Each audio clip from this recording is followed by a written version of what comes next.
5 seconds remaining. OG's turn to ban.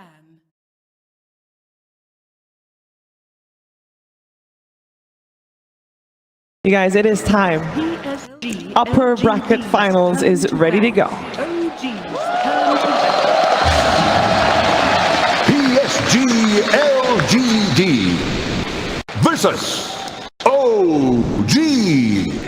Game 1. Best of 3 to decide which one of these two teams will be secured for the grand finals of the International 2018 tomorrow. There's a lot on the line for this best of 3 series. What can we expect from this draft? Are we seeing any heroes? We've seen the trends evolve, obviously, Fogged, over the last couple of days, but as Mark said, OG has had Daybreak.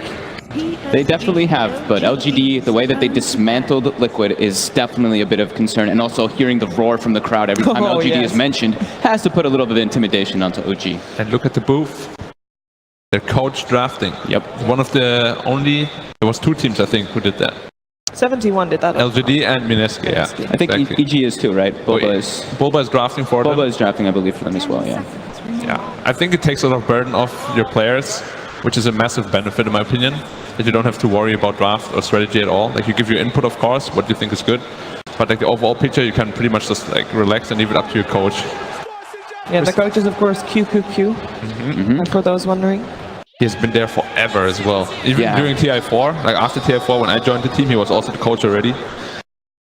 So we see from the LGD side banning a lot of the no-tails hero, Chan and the Furion, where no-tail likes to pick in the first phase to just secure the lane and then don't show too much.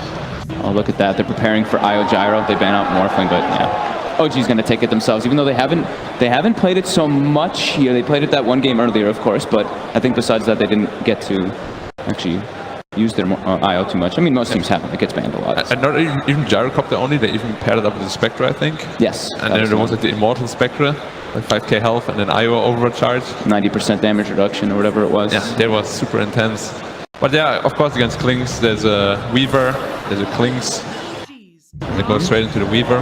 Weaver, one of the better heroes versus IO, and an opener with a Drought Ranger as What well. an opening. Alright. Is that securing Weaver's lane? Is that now set with the aura coming out? I mean, Weaver's just one of the better heroes versus IO. It's so obnoxious playing that hero. Your armor is super limited. It's a hero that can just get into the backlines on top of you, and you don't provide any control for your team as a support. Do you think OG is ready to pick Gyrocopter here? I heard that Gyrocopter IO, even though it's been popular a lot in the Western before, coming into this CI, more of the Chinese teams were playing IO and Gyro in the practice, and then it's more like Western teams kind of copying it. So do you think they're ready to play it here? I think OG, just like we were talking about, they're more prepared for this. I feel like they're going to have some other type of strategy coming in here rather than just going for it. But they just go for it anyway. Just kidding. It's okay. It is difficult to know how much these teams are prepared and how much they knew this was going to happen. Yeah. And maybe this is still part of, baiting something out that is yet to come. Yeah, I mean, Gyro against Drow can go either way. Yep. If you ever get close, yeah. Yeah, they have to be prepared for this, right? Yeah, I mean, of course, like you don't give away IO and don't expect a Gyro. It's always there. But of course, Gyro can be played in 2 lanes, even 3 lanes for some teams. So that last pick Spectre is on the board again for OG if they really want to run that against the Draw Ranger. Well, yeah. Personally, for me, in my opinion, LGD was thinking, OG is not ready to play IO and Gyrocopter together, and then they were kind of baiting it, and then once they took the IO, like LG didn't want to take the Gyrocopter themselves, so they just left it, like kind of disrespecting that OG. They are not ready to play IO and Gyrocopter. That's what I feel. What do you think? I think actually most of the teams aren't really ready to play it. Like they play it because other teams play it, but they don't get the full potential out of it. Like when I saw even Liquid play it, they didn't look nearly as strong as LGD did when they had it. Like, it just looks like LGD has it completely mapped out what they want to do, like to 100%. And yeah. So they should definitely know how to play against this. It shouldn't be a surprise to them. I like this this Centaur ban. It's a hero that with the Stampede you can get in the face of the Drow and it can just ruin your game completely. And of course we saw the other day IO Gyro or IO Centaur, the damage reduction strategy was crazy. Also strong dueling, the IO and the Centaur. You actually can put a lot of pressure because the the IO spirits actually give you that slow to provide to the Centaur can catch up and get the stun follow-up. And a lot of mana too, you can just spam your Storm. Yep. Rather than like casting it once and being out of mana. Yeah. I'm kind of expecting some kind of player maker for the LGD size mid lane here, because they do have both side lanes where it's a Weaver and Draw Ranger. Do you think Invoker is a good hero for LGD at the moment? I mean, we can't see too much yet, but of course I'm a big Invoker fan. I think, especially against IO, it's not bad at all. If you ever relocate in, you can get that devastating combo on 2 heroes, immediately take them out of the fight, and of course Somnus is one of the best Invoker players. It would make sense. I don't know how good his Course Wax is. I'm sure you can play it, but I think his Exort is like definitely way better than his Course Wax. I think I'd like Wyvern for either side, actually. Yeah, I think very it good fit very nice, because it's very, it can be very good versus IO to set up your ganks. And even, for OG, since they're playing versus Drow lineup, that auras can be very strong. And it works well with just your combos, too. We've seen that displayed a couple times now, just what this hero can provide for your team. Seconds remaining. Yeah, we're looking for the big position 4 team fighters. Dark Willow, Remaining. Phoenix, Yeah. Ds Winter Wyvern. Lots of choices. Or they actually banned out the Arc Warden. They don't want to get cheesed by Necronomicon 3 Arc Warden. It's a Thompson special. Yeah. It's actually very scary when you go up against that. Suddenly you have like 2 Necro 3s right on your door and you're like... They should have won that game. But, of course. We actually had somebody send us how much the Necrobooks gave. They gave over 10,000 gold. 10,000 gold total, Yeah, over that whole game. It was pretty crazy. But also, they banned the Arc Warden because they're building a range strategy around Drow Rangers. So you want to be able to benefit your aura. And there's the Wyvern. Yeah. Not a big surprise. Good setup against the Gyro. And IO relocates. Sets you up for your Gust plays, sets you up so you can set up your Scarabs in the fight too. Yep. So you want to pick up some hero for the no-tail here, not giving too much information? Some position of 5 heroes? Well, he played Bane and Prophet and Chen. They're all gone. So let's see what they will pick for him. His IO used to be one of the best in the game when he still played support for Secret, I believe, or was it C9? I think it was C9. C9. Yeah. Oh, Enchantress, of course. And she's left in the pool. Forgot about that. No-tail play that hero as well, though, right? We have seen that also ran on support for them, yeah. I mean, Chen and Ench are very similar in the early game at least, and what they provide for the lanes. Would you been loving to pick a versatile hero in the third pick here? They pick Lina here for either Jax or Thompson, and then I think Ench was the same idea where they can put it in the off lane or position 5. Yeah, they can go anywhere and do anything. And right now, LGD actually doesn't have the best heroes against Enchantress. Like, that if he ever gets out like 1 or even 2 creeps, then he can just like decimate all of their lanes. Weaver does pretty well against it later on in the game, but Draw Ranger and Winter Wyvern is terrible against Enchantress in the laning phase. Yeah. Yep. We might even see them put Draw Ranger middle. We have only seen VGJ Storm do that, but I think it's actually one of the easier ways to avoid the weakness that Draw Ranger has. Well, that's just, we haven't seen that much, Yeah, but that's the solution to the Enchantress, and that was... This is LGD picking Witch Doctor. That was Xnova, one of his most played heroes throughout the year in the DPC. I'm pretty sure it's also his best hero. Yeah, I think so too. And it's great versus Enchantress for the creeps, but also versus IO when you're paired up with somebody when you're tethered in. It is good against Enchantress after level 6, where he gets the what do you call, Death Ward? Yeah, the Death but Ward too. I'm still worried about the laning phase for the hero in the earlier phase of the game. Well, at least you have the Witch Doctor to stun the creep for 5 seconds, so he won't be able to like really dive you. Yeah, it's the Pugna. Pugna. I was thinking Pugna or Invoker for OG was going to come out there. Just versus that Wyvern, it's just that damage that you don't care about Cold Embrace. You can threaten towers. Most of the time the top's on Pugna, right? Yep. And I really like Pugna here because a lot of their damage from the LGD side is if you attack right click, and then Decryfy can negate a lot of that. And also, when you're Maledict from the Witch Doctor, Life Drain can be very helpful to make you tankier. And then if you heal the IO, and then Gyrocopter gets more, even more, right? There's also, if you tether yourself, if you get tethered to the Pugna, you can do that like infinite mana trick thing and infinite healing. And also the Pugna versus Winter Wyvern, if you're in a good position, you can actually decrypt the target that's cursed, and you can kind of counteract the curse a lot of ways too. So it's a pretty good pick here for OG. Of course, provides the tower push that they were lacking as well. Maybe a bit scary. Like actually no. Pugna nowadays late game is very strong. With the Decrepify duration, Nether Ward. What are we thinking PSG.LGD needs for Somnus? Because that's the last one. they need? Motion to ban. They banned Invoker They banned themselves. the Invoker. I thought that's what they needed. But maybe they don't think so. I haven't seen them play it once, but don't you think it's like okay sniper game because they don't really have a gap closer for the OG and sniper is okay against Pugna in the lane as well, right? Sniper's very good. We haven't really seen him in the main stage. Have you seen him picked at all? All right.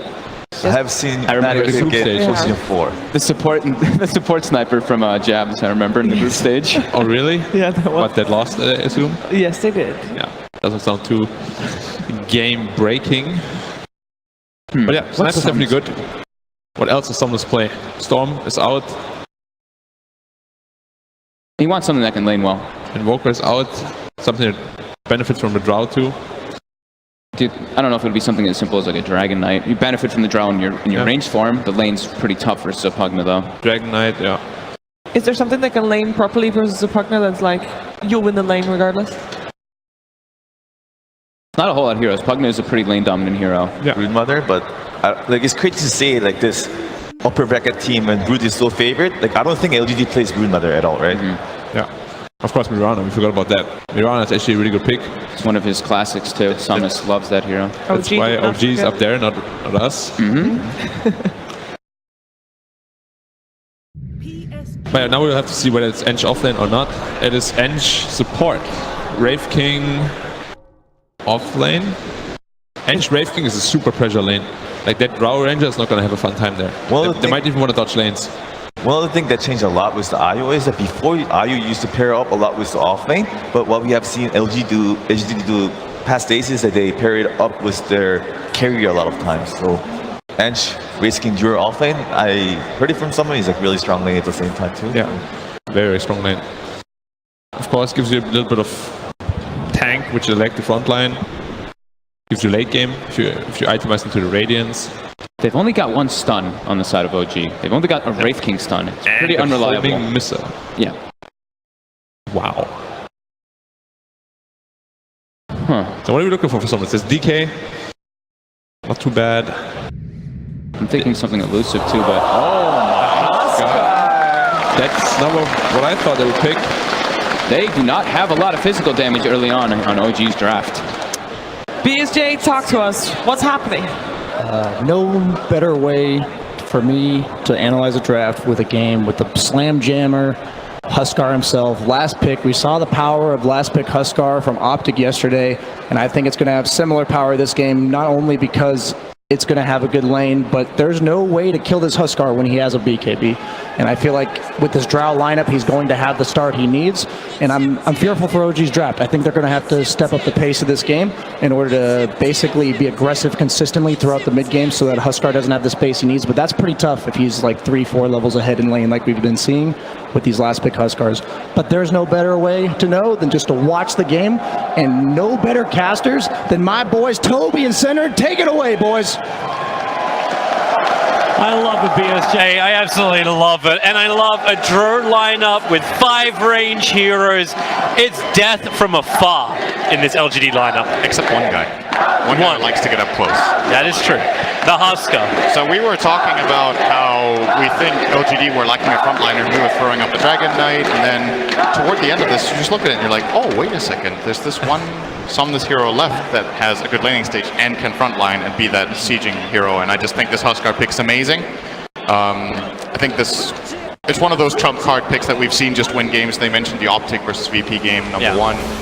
And this game looks relatively similar. Now my question is, so what I wanted VP to do against Optic was to put Enchantress against the Huskar lane and swap their Dragon Knight to the offline. This time it's a Pugna, who I think does significantly better against Huskar than Dragon Knight does, but I don't know how good this lane is for Pugna.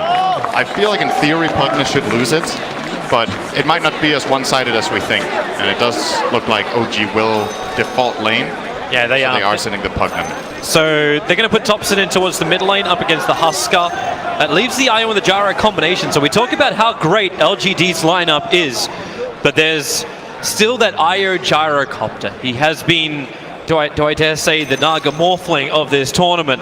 And if you can get the power into Ana, the potential for heavy physical damage is there to carry and get through the life of the Huskar, but it's all about the laning phase. Charles is already going to be buffed up on the off lane. It's going to be a rough top lane. They are running No Tail on this Wraith King, so support Wraith King, and that leaves Seb on the off lane Enchantress. One of the very interesting times when Seb's not playing this big AoE stun at the big rotating controller factor. I'm interested just how well he can actually rotate as well. X-Nova on that Witch Doctor, a hero we kind of all wanted to see him on, and we actually get now an old classic counter both the IO as well as the Enchantress. I'm talking about this IO Gyro. I'm really curious to see how Ana chooses to build the Gyrocopter item-wise. I think when you're against a Huskar, Gyro... Oh, let's see. Not too much going to come out of this. OG just securing their top runes. So, yeah. What you generally run into as a problem... he's fine. Yeah. What you run into as a problem with Gyrocopter against the Huskar is that you don't have very good single target damage. You're a spread damage carry that deals massive AoE damage but can't really target down that single hero. But if you get that Aghanim Scepter from the IO on level 15 and you itemize maybe something like a single target item such as MKB or even a Daedalus somewhere down the line, perhaps Ana can be competitive with this Huskar of Somnus, because that has to be what OG are talking about in the booth when this draft is over. It's like, okay, what is our solution to this? Do you feel like Enchantress can do it alone? I don't think so. I think he's definitely going to need some serious help. Well, Tops is trying to do it in the mid lane. Fortify is up, and he decrepifies Somnus to try and keep him away from the CS. But it won't matter when first blood's down on bottom lane. X-Nova will fall, No Tail. Also looking to body block up into Army, another Hellfire Blast. Heavy harassment, they've already got the Blightstone available. And that's a great start for OG in their laning phase. That lane is very, very strong, especially when Wraith King hits level 2. Now, the tricky thing with the Wraith King support is getting Staxel and Mortal Strike. You need to get last hits. I'm curious to see how they go about this in that lane. Oh, No Tail still harassing. X-Nova having that level 1 in Voodoo Restoration, so just #1 priority down here for LGD is not to play aggressive, they just want to stay alive. Yeah, you got to keep Arme in the lane, you cannot have him falling back, and he cannot move away from the creep wave either. That CS is also so important for the draw range progression. Top lane, you've got Jirax as well as Ana going after Chalice. They have the Sentry Ward down, that's why Chalice took so much damage. And Ana, no Rocket Barrage, he went for a 0-1-1 build. So he can't get up close and personal and just beat the crap out of him. He'll try and do it from range. And meanwhile, in the mid lane, Thompson is struggling. He is 2-1 against 5-6 on Somnus. He has already used all his tangos and his healing salve. I was saying this lane might be better for Pugner than Dragon Knight. It is, but it's not good. Does not look good so far. He has to use Decrepify every time he wants to CS, and he only has that like small timing window of the Decrepify running. Once that is over, Somnus plays aggressive. And all the harassment he did to Somnus, a regeneration rune. That last attack, Somnus waits it out so he gets as much duration out of it as possible. But Thompson, he's actually got some decent damage. Miss uphill, is it going to happen? No, it doesn't. Decrepify, he just has to wait, and with the blast, Thompson! He has been an absolute genius in the mid lane. Jirax will die up on top lane in the meantime with the Splinter Blast coming out. He still died from the spears. He actually, I think he died after Somnus respawned. So this is still just an even trade. He does get that experience, I do believe. I was sure Thompson was fine. He ran into the tower to die on purpose, right? But I think, did he do it too late? Not sure. Maybe. Wyvern goes down on top. Ana finding his target once again. This time it's going to be FY, so the side lanes. In fact, all lanes jumping around heavily. It's difficult to see this kind of stuff coming. They can't even see the rotations. There are no wards watching over the runes. No one thinks anyone's going to come off these lanes anytime soon. Just this slip positioning. No Tail, completely in fog of war. Can't find the target he's looking for, however. Finally, LGD will do something about it. They put an observe ward on the other side of the tree line, so they can at least see where that Wraith King comes out of the trees. And a good pull on top lane for PSG.LGD. Jirax is already pulling the creep wave over, and now this will actually cause some level of contest. Yeah, looks like Ana wants to fight for it, though. He's going up to FY. Flat Cannon up with the Rocket Barrage. FY is going to cop a decent amount of damage, but with the Arctic Burn, He's able to jump down and stay out of vision of Ana, and now it's up to Chalice. Who does he want to go on the Splinter Blast? They split up so the damage is shared. G-Ranks has the salve available, so Ana goes in for the Rocket Barrage. Chalice, Shikuchi is 2 seconds away. The Fairy Fire will give him a little bit more life to survive. And G-Ranks is so low, the last attack in from FY finds the kill on G-Ranks. Ana still maybe wants to force the issue. No, he cannot. There's nothing left in the tank. All these small things make a big difference. The first dodge from Jerax is great, but the last Splinter Blast from FY is even better.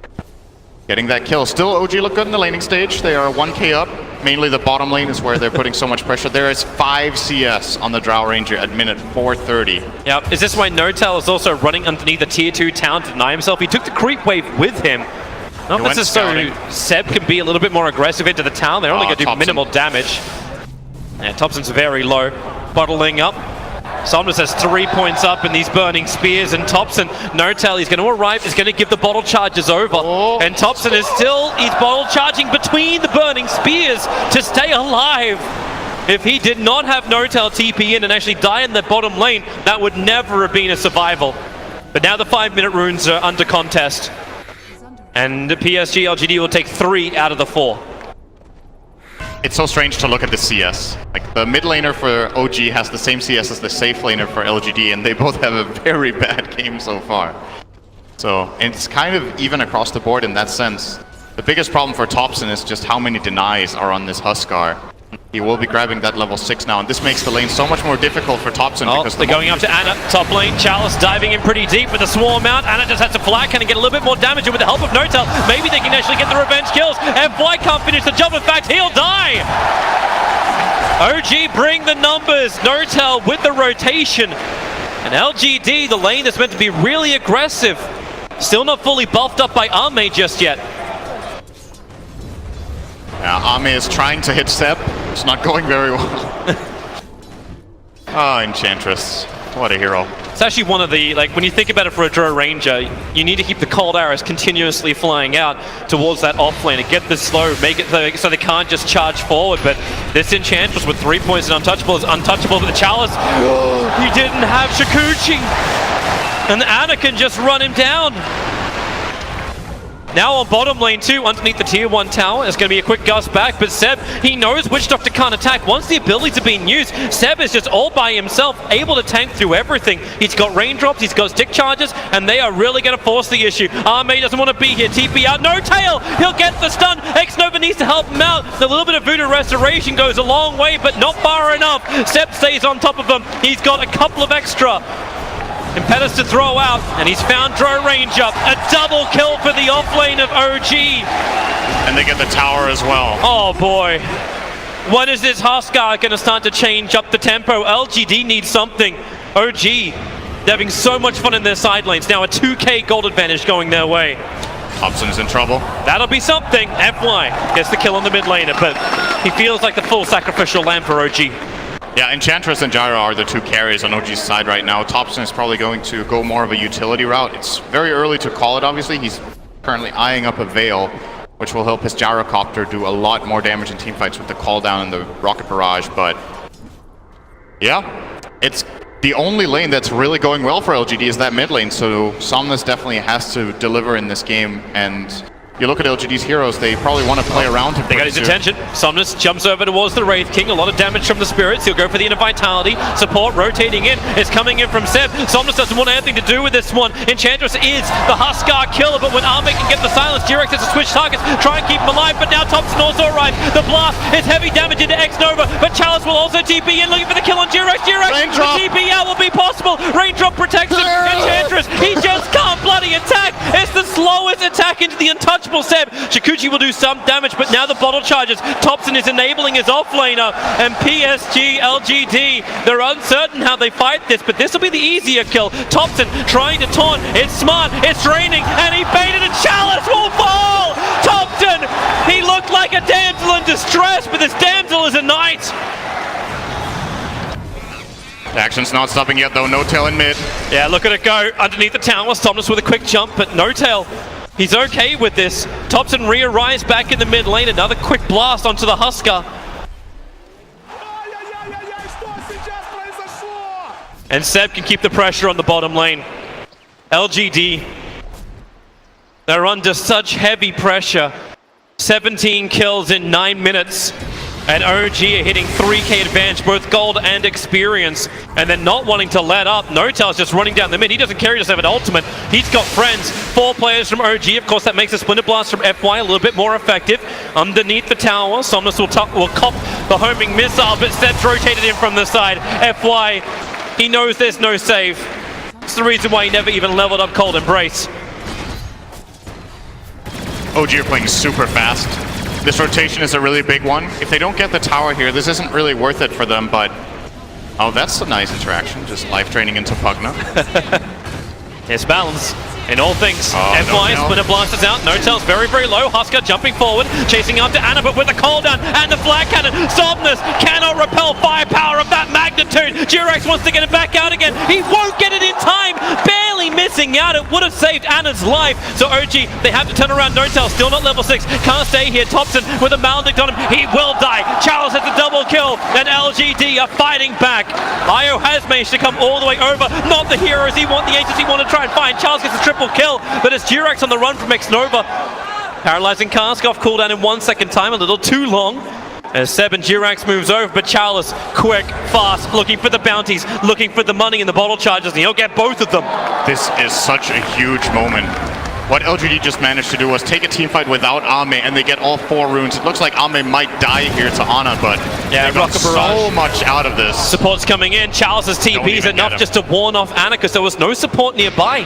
Charles may try and keep up with this, but without the swarm, he can't find the kill on the gyro. In the last 2 minutes, OG just lost a 4k gold advantage, and that was a 4-on-5 in mid as well. The Drow was never there, so Ame has fully caught up.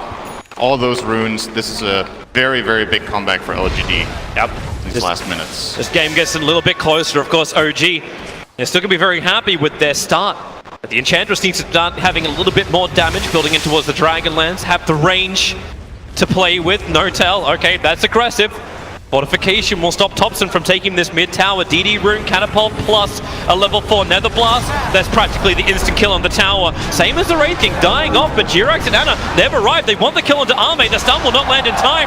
Homing missile will go global, but the rest of the teammates get out. Husker, life breaks forward, chasing after the Pugna. Noda can try to save him, and the curse is out. It's over on the Wraith King, but Thompson just solos up the Husker. He'll still burn out to the burning spears. It'll be a little bit more difficult now the armor is done. The 2 heroes down for LGD, and OG are not letting up on the pressure. They're now hitting the tier 2 tower in mid. And they're going to have to back out here, though, as Seb does TP top to defend against Chalice. But yeah, the big news for LGD here really is they get that armlet on the Husker. It's been delayed a decent amount with Somnus' 4 deaths after what should have been a good laning stage. Managed to shut him down in a couple of exchanges, but it gets a lot harder when this armlet comes out. And this is when OG need to probably bring their Enchantress to every fight that they take into the Huskar. I think these kills are going to be really, really difficult for them to claim. Also worth noting, the Wyvern has not skilled Cold Embrace yet, so obviously that's going to be an extra factor later on. For now, the magic damage is the vast majority of what OG have, but it's hard to kill a Huskar that's Cold Embrace. He has a lot of magic resistance and takes 0 physical. They'll need it later on. Just like Husker will need to upgrade his boots at some point. Somnus is just looking at a BKB, but hey, brown boots Husker, that's a thing too, right? It's playable. I think phase boots might be good in this game still, though, but I don't think he necessarily needs to upgrade his boots. Bottom lane's pushing in from Anna. Durex is there with a relocate if OG have the desire to fight. Of course, the next big fight we should probably be looking towards Roshan after it happens. Be it for Husker to get the Aegis Immortal into that inventory, or for OG to steal it. It's the next big point of contention for sure. OG might want to try to go for a bottom tier 2 first, and I feel like LGD are just not going to defend this tower. They're going to try to trade for the top tier 1 and get a good push out in the mid tier 1, and then maybe they can threaten Roshan so that Ame is nearby. And underneath the Observer Ward, yeah, the homing missile comes for him. That Observer was in a really good position for LGD. They go in under the draw range of the Nether Blast, almost have to kill her off. The Wraith Fire Blast, Notel was too far forward. And Thompson, will he actually die to well, he'll die to FY Splinter Blast. Durex is still very low, got to get rid of the bugs, but here, let it go. Xnova needs a good cast bounce, he's going to get it. And we've got the Maledict out, so Io is deleted, but Anna stands his ground. Io bites back, relocating in, needs to give the extra life, and OG stands strong. It's the real green wall. FY up and away. away. They got a little extra vision. Seb, he just needs one more impetus and that'll do the job. Unstoppable Enchantress. OG using their money to win the fight, and Jirax just coming back nice and quick. They're playing off the strength of this Enchantress right now so much, OG. They have this understanding that Seb is the strongest hero on the map, so they just run the Enchantress in, do as much damage as possible. We see the replay here. This curse is really good and it does give them the kill, but Ame has died beforehand. That burst damage coming out from Thompson was huge, because now there's no Drow Aura for the rest of the fight, and they're lacking that damage. Big mistake from Chalice here to just run in and get Wraith King stunned like this when he has ulti ready. And now you see Somnus, he gets the first kill. Now he starts hitting Enchantress, and he's not low enough to get these attacks off fast. He also doesn't have Inner Vitality running. Yep. So a little bit of uncharacteristic individual mistakes from two of LGD's cores pay off very big time there for OG. Yeah, and this first phase pick Drow Ranger doesn't really seem to have that much of an influence in the fights. There's too much nuke against her.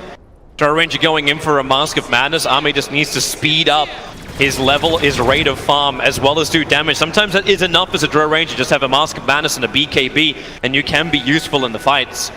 But she needs to survive. So does Somnus. Thompson, they're going to find each other up on top lane. Live break forward. And support. It was all a bait. How many times must Thompson look like a good kill? The curse! It's actually going to kill off the Pugna, or will it? Chalice came in close. He's going to finish it off, and what a great cast! Holding in OG. Anna will fall. 2 huge kills, and it's about to be 3. The reincarnation brings Notal back to a practical death, but Seb, he actually gets a kill on the Witch Doctor. The stun's removed. Notal will still burn. Nothing was going to stop that. But it wasn't a clean fight for LGD, but it was a damn good one. This time around, they have the support ready around Somnus. Has the heal running. They get in, and the really key curse coming out from FY sets that entire fight up for success, and this will be a Roshan kill. OG, they will not be in time to get down here. They're trying with the Enchantress to create a bit of distraction, but it's Seb taking already time. Super low. Io, he's already come over. The spirits are going inside the pit. Somnus need to finish it. He gets mashed by Roshan! Weaver will still get the kill. Actually, he snatches the Aegis Immortal. The kill went to OG, and they'll take the kill into Ame as well. That was really good from OG. I thought they couldn't be on time for that. Just barely get in. They get the last hit. Of course, Aegis is claimed by Chalice, but way better than giving a free one over to the Huskar, who can use it much better in this game. As the fact they've still got 2 heroes dead. Fast. They're just going to push once again. Chalice is watching the mid lane, but I don't know how he's meant to stop OG coming down this lane. FY can do it with a Splinter Blast. They'll slow things up. But they've got the stolen catapult working for OG. A traitor in LGD's midst. This tower is likely to fall. We'll see. Maybe OG will have to back off there. Actually, the enchanted catapult expires, so probably can't get this time around. Got to give respect to LGD. They are up and kicking, and you've got Chalice with the Aegis Immortal, so we can be a little bit more aggressive in the next fights. But having an ancient stack, not too shabby to farm up. Everyone from OG stays together. Xnova in a very awkward spot here, has been out on a mission. Does get pinged out, actually.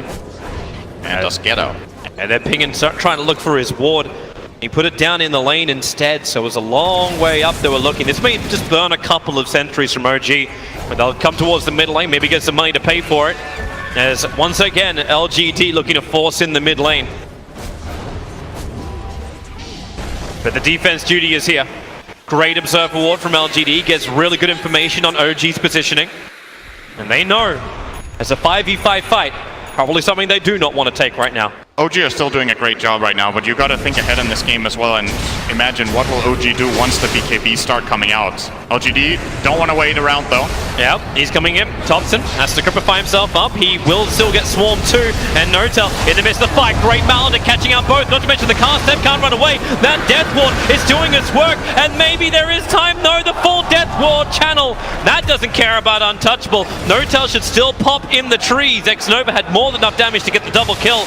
Now 3 heroes from OG who do not have buyback, so it's up to Anna and Jirax to 1, break the Aegis the Immortal, and 2, battle against FY. Remember, they are still a lot of players down as well for LGD, but Chalice feels strong. Chalice feels good. He's got Shikuchi off cooldown. He'll Shikuchi up. He'll find Anna, but Jirax giving him the life. He doesn't have much more regeneration to offer, and with the Spirit Vessel, there's actually no regeneration to offer. Jirax low, but he should survive. He will stay alive. So, OG do hold. It costs them though. They lost multiple heroes. They do defend the tower completely. Drow, once again, just chilling. Drow's in the bottom. Look at the massive damage output from Drow in that team fight. Yep. A grand total of 0. Hey, it's 55 for everybody else. She's there in spirit, and yeah, but she does look like the Ultra Ranger from Warcraft 3. Like, this is like 33% chance in the jungle. Oh, the good old marksmanship. Yeah. With the one-shots. Yeah, now it's actually useful. Give Drow rework. Techies is next on the list to actually be useful and competitive. Let's have a look at the fight once again. So Thompson underneath the tower. Had no way to really be involved in this, and a fantastic play from X-Nova. Double Maledict, perfect cast, perfect Death Ward. Yeah, the Death Ward is really the big fight winner here. It's the one way they can kill Seb in this exchange, as Huskar is already dead, and they do manage to land it. So huge for them to pull this off. I'm thinking ahead. I'm looking at these BKBs. They are in the way. Chalice changed his mind. He was working on Diffusal, now looking at a BKB instead. Huskar still eyeing up his. Actually changed it to a Halberd for now. And I imagine got a new target. Skeppy Seb jumping forward with the Maledict up. Now push Seb up the hill away from the Death Ward, but that won't matter. Relocate coming in from Io. Seb is still burning up to the burning spears, but it's not enough burn. They turn Anna onto his friend. G-Rex is just there to help, but maybe they haven't killed him enough. Yeah, they have. Sometimes with a life break forward. Had no other choice to jump out of the call down. The support is there. Chalice with a Spirit Vessel. Anna just has no more life to give. Chalice has all the life to take. And they want to keep the fight going. Notal will TP up. There's nothing to cancel it. Finding Seb. Thompson's still in the neighborhood. They're burning every single Spirit Vessel charge that FY has got. He's down to 0. But if Chalice can attack slowly into Seb, maybe they find the kill. Yeah, change over to Thompson. That's an easier one to get. He wants the bounty, and he's going to get it. And that means bottle charges as well. Quick blast, Thompson's got the drain, 10-stick charges, quick time lapse from Chalice, and Thompson TP's away to safety. X-Nova TP's into the shrine, and Thompson body blocked up by Chalice, and he will tick out to this. They actually give the kill. Oh, it goes to Chalice. I thought they were trying to give it to Arme. Arme did damage. Yay! He showed up in the end. He was farming all that time in bottom lane. You have to remember, these fights are pretty much, LGD are, they're not breaking even in the fights, but they're breaking even across the map. Yeah. They're giving so ridiculously much space to Ame that he's starting to catch up to the top net worths of the game after a terrible laning stage. Just it's not so just much him. Space. You look at that net worth graph, it's almost zeroed out. They're getting closer, same for the experience. And that's the biggest swing, almost 6,000 the advantage for OG. And we're about to null this game. But that's why now, next critical items. You were looking at them before, the BKBs to arrive. I'm seeing them in the buy-up for both Chalice Seb as well as Anna too. And Chalice. Yeah, that's big items for both teams on the way. BKB looks to be an important item this game. Unfortunately, I would say they're way less useful for OG compared to LGD. It just looks like an incredible item for the Radiant, whereas for the Dire, it's useful. They have to get something to deal with this Witch Doctor and the damage from Burning Spears from Somnus, so they feel like they have to buy it. But it's definitely not ideal. It seems like LGD's itemization is just going to be more value per gold. But OG are they're still looking okay. Yeah, both teams are in this game. Almost nothing in it, 1%. Who cares about 1%? If it was 17%, then maybe. Actually, only 1%, that's... Yeah, it's close. It's exactly the type of game we wanted to have. Not just one-sided. But they're fueling the beast. Anna is on his way towards completing up the SMY. He's practically got the money for it, but won't have buyback. But thanks to these heavy stacks that were prepared, OG getting that cash into him.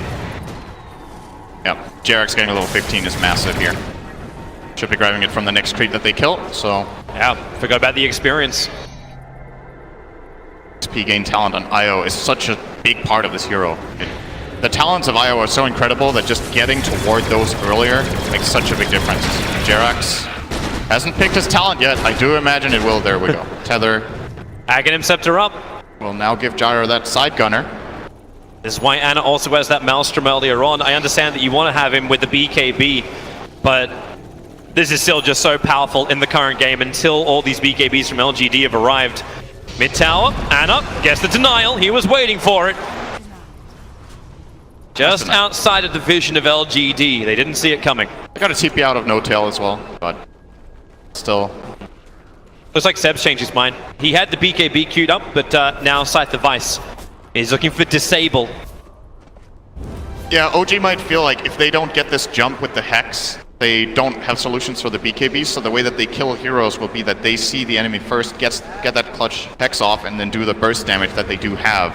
So I kind of like this idea from Seb, but of course it is also dangerous in the sense that in his way of defense, he's been almost immortal so far this game, but it starts getting difficult when the BKBs come out. Yeah. Ame's working on his. He's not going for the Silver Edge. He will be going BKB as it looks. BKB completed on Weaver. Huskar is only 1,400 away. He's died 8 times, by the way. Somnus has been... He's third net worth in his team. Very unusual for this LGD squad. Roshan's alive. You got one little creep sitting in there from Seb, waiting to watch it. While top lane, Thompson takes the tier 1 tower. Chalice looking to chase him down. The Crepifying TP is available. That's exactly what happens from Thompson. That's why the curse out from FY. Support rotating over. Don't think Notel believes he can do anything here, but he can when the rest of his team will arrive. All 5 players from OG running forward. Chalice does at least get the kill onto Thompson, but what is the cost? Somnus, the cold embrace, protected for the moment. Not to mention the paralyzing cast. They just can't attack and get one last life break off, but it's really the space grenade for Chalice. He's brought down. They had the vision. Chikuching underneath the sentry ward of OG gives us a 3-for-4 trade. One last long-range impetus from Seb. Picks off FY, and Ame survives because Ame is not there. Hey Ame, you like the bottom half of the map? It's gonna get 2 bounty runes, farm some more gold. Hey, that's value. That's value right there. He stayed alive. The aura was up for the entire team fight. Yeah, he's going to join his team when he has BKB, and then you imagine these fights will be going very differently. Yeah, it's kind of impressive to watch how well LGD play around this with the heroes that they have. I think a lot of other teams in this tournament will be starting to bring the Drow to these fights, and you feel like maybe he should be coming for these fights, like just a little bit, just a gust. Yeah, even lending a gust would be so huge, stopping it. Like if it wasn't for X Nova, I don't think this fight is anywhere near as close as it is. That cast and just control so much time too. From FY onto the Huskar. Of course, very difficult hero to kill. There's no pure damage except the impetus for OG, so when he is low and is frozen and has that magic resistance, it really is only Seb killing him. Yeah. It makes you wonder if Seb wants to change his approach to these fights and save his pike. Just wait until Somnus gets low and gets cold embrace, pike away, get that big distance and get those big hits in. Because that last fight, sure, he did kill him, but damn, it took so long. Well, he'll have an extra helping hand. Scythe is completed, 26 minutes in for this Enchantress. He is rich. Yeah, he is. And Anna is now recipe away from having BKB also completed.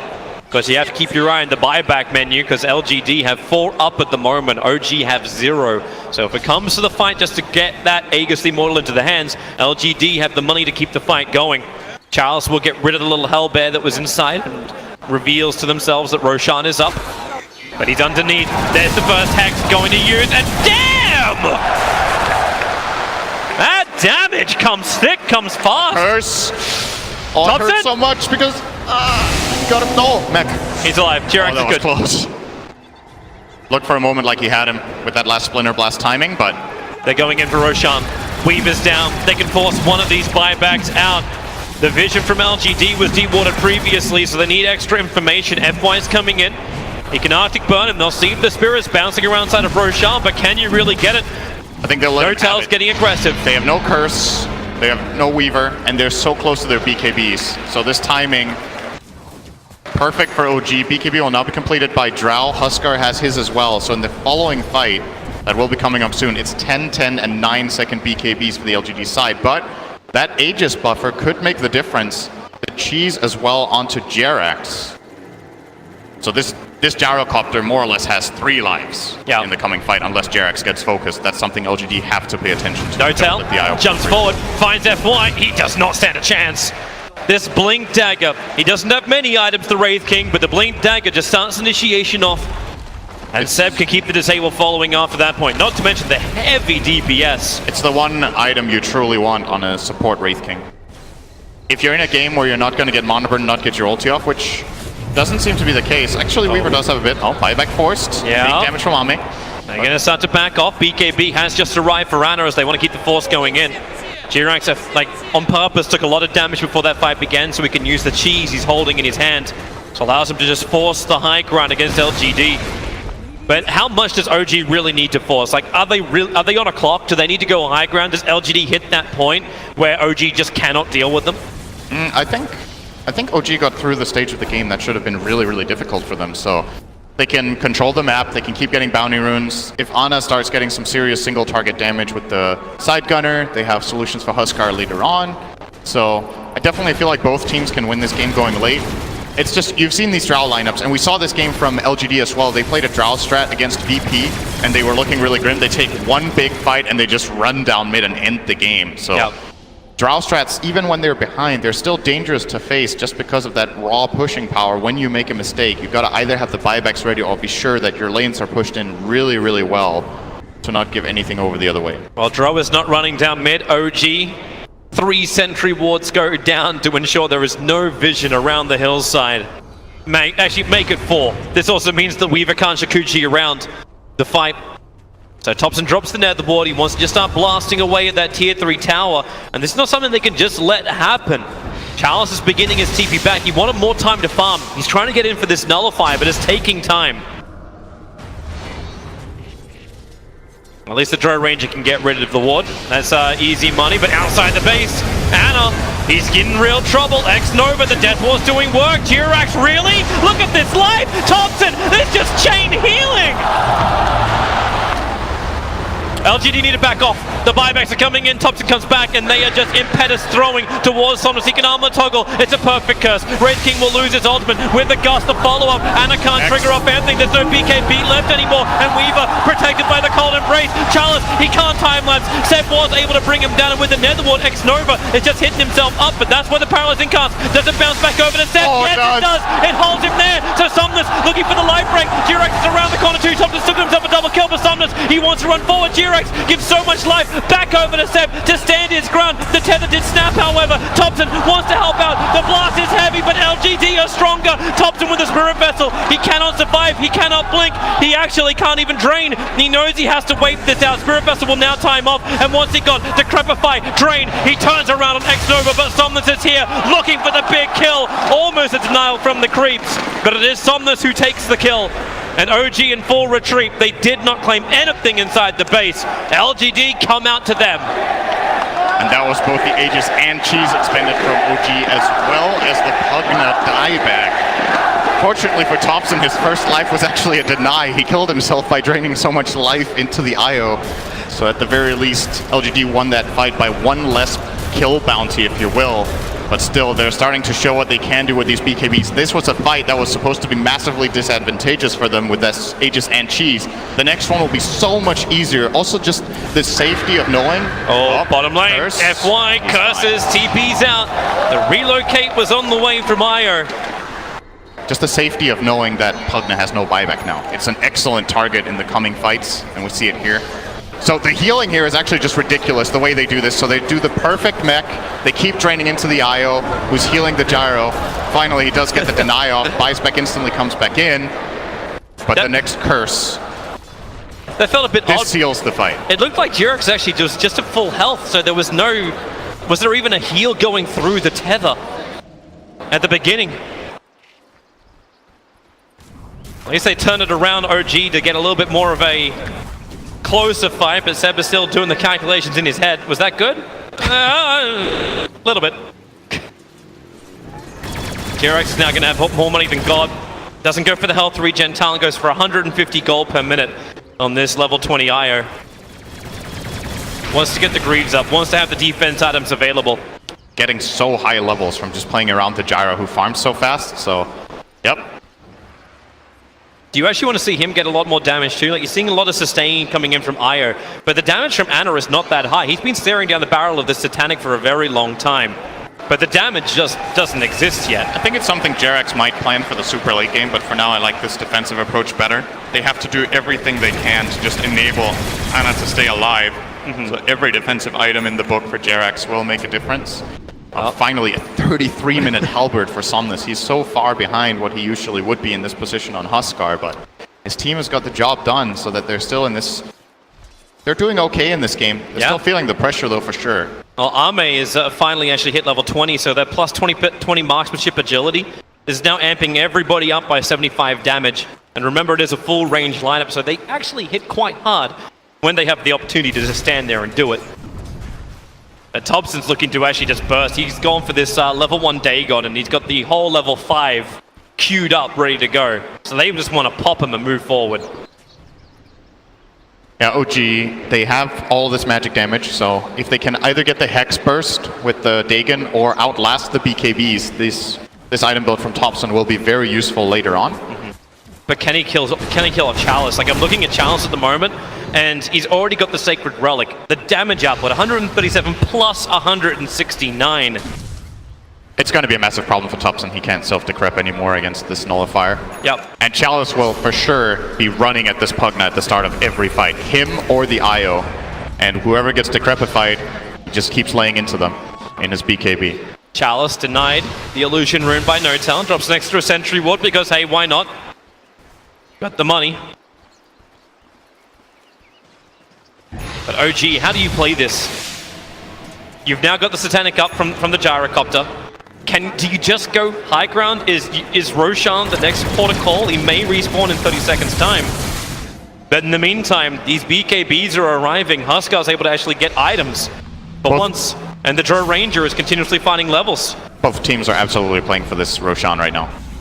It's the most important objective on the map. I think OG just trying to rush on into the enemy base head first. Oh, actually, they're going to go to Huskar. He's in trouble! He can't get the BKB off! No buyback is available. 80 seconds, he's down next. Nova tries to create space. The paralyzing cask. OG with 2 split up. The cask will never bounce. Now there's 2 heroes, potentially 3 without buyback. Actually, Ame goes invis. They have detection. They have something. They have a homing missile. But Ame's going to push from FY to get him back home. I bet Somnus is in disbelief that he died there. There was no help from the Wyvern.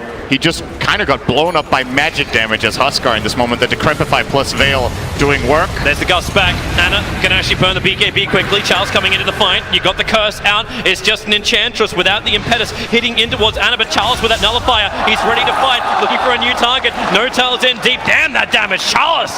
So huge.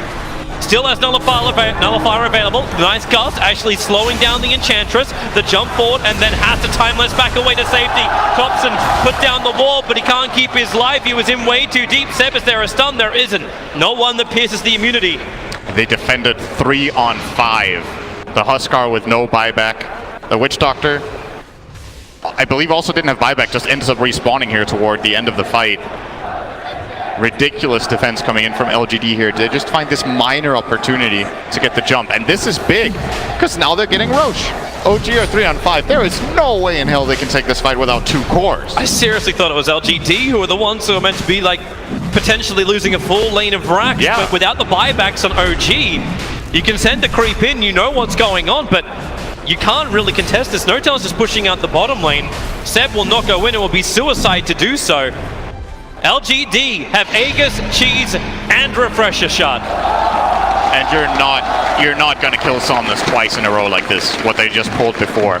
It was amazing enough for them to do it 1 time. They cannot do it 2 times. And now, Somnus, after experiencing that death, will know how to adapt for the following fight. Yep. They're going straight down mid. Look at this pushing speed from this lineup. Everybody hits for like 300 damage, except the supports. Drow hits for 408. Weaver hits for, what's that? Yeah, about 350. And the Huskar also up over that 300, 325. Ridiculous damage. 1 team fight win for LGD where OG don't have buybacks. Game is over. They cannot make a big mistake now, OG. And their buybacks, they seem so far away. Gyro needs 600. Enchantress needs 600. Pugna needs 400, but has it on cooldown. Okay, 20 seconds, so he might actually get it in time. They're getting there. They're pushing out the side lanes. They're trying to have as much pressure forward. And actually, the 3-man smoke up. OG coming into their jungle. Now, they're fighting outside their base into LGD. They're losing the Observer Ward. Losing that one little melee creep, was practically their Observer Ward, but they go for the wraparound. Thompson needs to put the Death Ward in behind him. Anna, they are baiting them down a little bit lower into the river. X-Nova's the primary target, instantly nuked down. Anna will find the kill onto him, but then Curse onto Seb. No one's nearby. The call out from Anna, he's chasing after FY. There's a Refresher Shot. He's got a secondary Curse, but Ame, the damage is there. They kill off the IO. Buybacks are required. At least the reincarnation will be there for the Wraith King, so he can keep on fighting through as Ame on the run. He's He's a big kill because he takes away a large portion of the damage. The back over towards the curse is Seb being attacked, but Chalice without the BKB, he takes forever to hit in. Meanwhile, Seb is destroying everyone. That had Shikuchi through him. Som's BKB's wearing off, and now, well, with the extra help, Notel and Anna, they just rock a barrage. Chalice will have to use a quick little jump out, and then maybe the damage onto Huskar. The drain, Top is trying to bring him down. Somnus wants to try and survive. Inner Vitality and Armor toggle is not enough. He can't toggle that. Notel's ready for another jump, but Chalice is too fast and away. Stole the double damage rune. But now it's OG coming down the mid. They just want to force buybacks. They can't get much more. Who cares about numbers advantage? The really important buyback for OG was available. Notel GRX found had Chalice. They're actually just going one-on-one duel. And they come through the mid. Anna, Malefus on him with the Death Ward. GRX needs to start healing him up. Anna's in actually a lot of trouble. That's a lot of pop damage. That's why FY has to come out to try and keep the fight going. Quick homing missile, so Anna can turn around while the jump back in towards mid. Drow Ranger, actually protected almost by the Decrepit fight. Thompson never got the Dagon off. And you see how much Chalice hits. Notel. Oh, Chalice baited out burn the BKB. Notel. 6 seconds until reincarnation is up. And Decrepit fight, they'll use the curse. But this is buying time. He will have it now. Reincarnation is now available. Thompson goes for the nuke. I could just blink away instead. He did. There was no damage onto Notel. He's got the swarm on him, but he's away to safety. Meanwhile, on bottom lane, the creep wave is pushing in. OG's taking the bounty runes. And this is a lot of money 40 minutes in. This fight in the Dire Jungle took forever, and it feels like it's an eternity ago. But I think the one key thing that happened in this fight that didn't happen in the previous ones was FY's first curse was not good. It was next to only Somnus. He was just standing there looking at the gyro, couldn't really get much done, and he used the refresher shard for a second curse that also didn't do that much for them. So OG, if they can play around these curses, that seems to be the big difference maker. Maybe we'll see them try to target the Wyvern, which is really difficult, or just keep really focusing on keeping that good spread on their heroes. The spread worked last time. But then LGD, maybe look for a more favorable position to get them to clump up. Inside the base is normally that favorable position. You can't blame LGD for being aggressive. They had Aegis, Cheese, Refresher Shot. It was great. They had everything. They had all the advantages. How many Lincolns are also arriving? You just had a Lincoln Sphere arrive onto Jirax. And another one's been purchased over on Anna. So a lot of ways to block these attacks. The big abilities, they can block a curse. That's even huger. Now, FY. Quick 4-staff away. FY's game is twice as hard now. When there's two targets you can't curse, it's so much more difficult to take the fight, especially the IO. He has to hit the Splainer Blast first to break off the Lincoln, and that generally will give Jerax enough time to react and spread away from his Gyrocopter. So, yeah, really, really big items getting those Lincolns out here for OG. And you look across to LGD, what have they got? Huskar feels like he's made like almost no progress for 10 or 15 minutes. Yep. Somnus is not getting big enough. You celebrated the halberd even though it was still late. It was 33 minutes. That was a really late halberd. Yep. It's the last item he got. It's 8 minutes ago. Yep. Or maybe he got the lance after. I'm actually not sure. Either way, Somnus not in the happiest position of all, but at least he has buyback. Same with the Weaver. As OG, at the pressure of the lanes, it is bringing the farm to LGD, so they're at least not having to go out into dangerous positions. They just can't farm up any part of the jungle, and OG being really good at continuously stacking, buffing up Anna. He's about to hit 25, and Jirax has been with him the entire time too, so 25 Gyrocopter will arrive, and he's going to go for, well, surprise, surprise, 3 homing missiles. Never seen that one before. Yeah, come on, global call down, it's the old axe, right? That's what you... That's the reason why it's a talent and not an Aghanim's upgrade anymore. I wonder what Jerax is going to take if he wants the relocate cooldown. So it goes from 90 to 30. Could be a really big deal in this The Observe game. Ward, it caught a glimpse of Chalice running under it. Now Chalice has friends, however, 4 heroes smoked up. LGD want a target. Notel is the biggest one on offer, and that's a big one to claim because he does have the Gem of True Sight, but Notel sees Arme coming and then blinks away. The attack never connects. So quick on the reaction there. Had the right read. You saw Notel drawing on the map as well. Knew which way they were probably going to go. So nothing comes from that. That's another upgrade to the Dagon for Thompson. It's now Dagon 4. Holding on to his buyback. It's a lot of bursts. You saw what happened last time when they found the Witch Doctor. Just blew him up in the Dire Jungle. And that's another thing about that fight as well. we were looking at all the advantages that LGD had. Sometimes the biggest advantage is just the element of surprise. Like OG caught them off guard, they got the right jump, and LGD for once in that situation did not have the right hero positioning. But now that they're set up on their own hill, they're standing in a much better position. But just look at how much OG pulled ahead after that fight. Yeah, they're now Super 11,000. Big dive in golden XP. Experience is around 18k. They're finding a secondary save. Charles' on progression now gives him an Aghanim Scepter, so we've got that time lapse on friendlies. This will make OG's attack a little bit harder too. But then again, plus 8% on the impetus damage. Paralyzing Cask, Maledict, Notel. They just want to kind of crack the reincarnation, but it's such a low cooldown that cracking this needs to count for a little bit more. They use Death Ward too, and Somnus, they have to force staff him away, so Notel. That kind of did nothing. Yeah, it's... In fact, I think it burned more for LGD than OG ever thought they had to burn. Death Ward's on cooldown for a minute. They got a little bit out on the map at the very least here. Look LGD, at the spawn time on Roshan, it's 20 seconds. It's so quick. Ana. He's close.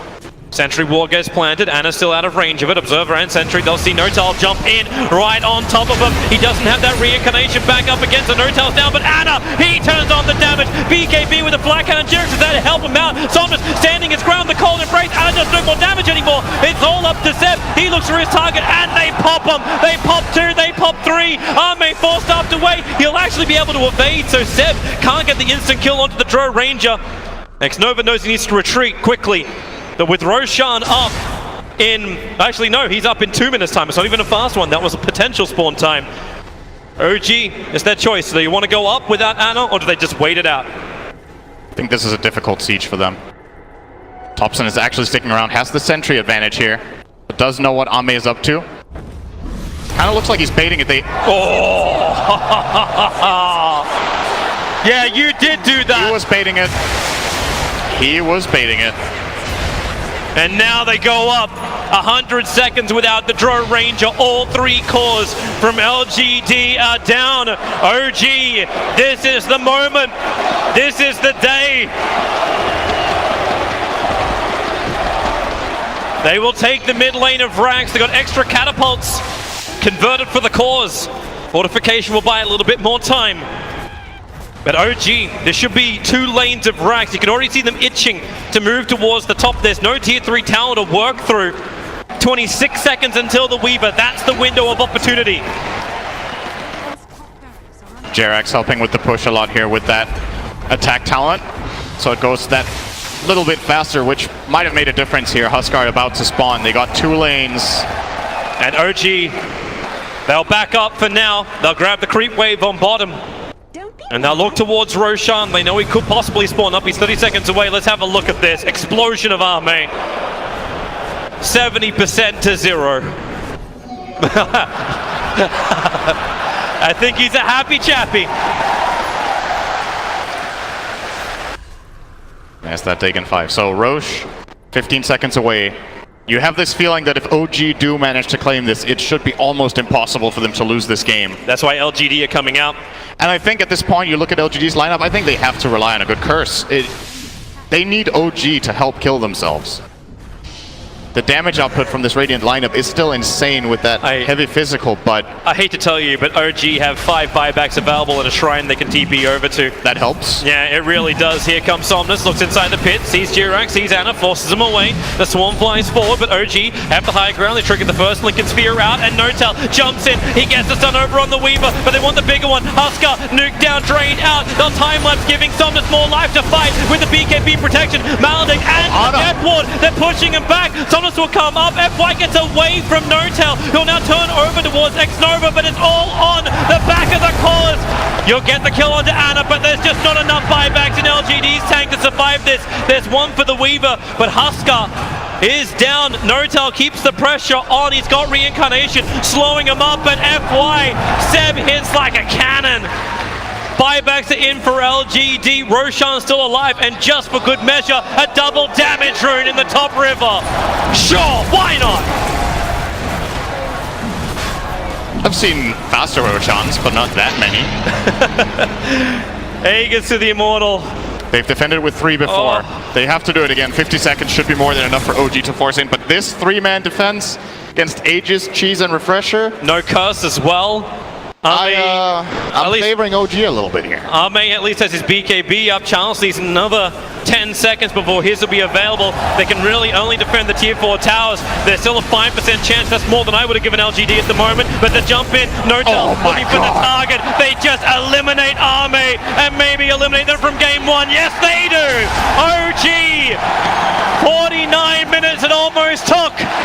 And now they are one victory away from the TI8 Grand Final. Is this the first time Drow lost at the main stage? It could definitely have been. I think it's one of the first at least. It was the first Drow loss for Ame.